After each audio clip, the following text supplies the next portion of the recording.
আমি যদি আবার 22 বছরে ফিরে যেতে পারতাম তাহলে শুধু একটা কাজ করতাম, শুধু একটা। আমি যদি 22 বছরে ফিরে যেতে পারতাম তাহলে আমি অনেক কিছু বদলাতাম না, কিন্তু একটা জিনিস অবশ্যই বদলাতাম। শুধু একটাই কাজ করতাম, শুধু একটা। কারণ সেই একটা সিদ্ধান্তই পুরো জীবন আমার অন্যরকম করে দিতে পারত। 22 বছর বয়সে আমার প্রথম চাকরি, প্রথম ঈদ বোনাস 8,000 টাকা। কি করলাম জানো? একজোড়া নতুন জুতা কিনলাম, বন্ধুদের সাথে রেস্টুরেন্টে খাওয়া দাওয়া করলাম, বাড়ির সবার জন্য গিফট কিনলাম। তখন খুব ভালোই লাগছিল। মাত্র 3 দিনের মধ্যে সব টাকা শেষ।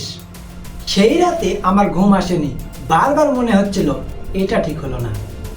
সেই 8,000 টাকা যদি আমি একটি স্কিল কোর্সে লাগাতাম, video editing, copy writing, data entry বা যে কোনো একটি স্কিল, তাহলে 23 বছর বয়সে আমার ফ্রিল্যান্সিং শুরু হতো।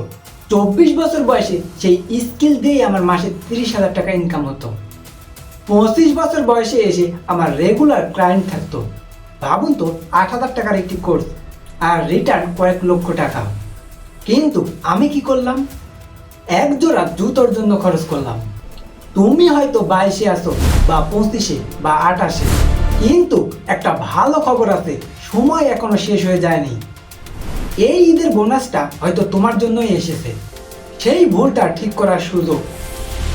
আজ তুমি যে সিদ্ধান্ত নিবে, হয়তো কয়েক বছর পরে সেটা তোমার জীবন বদলে দিতে পারে।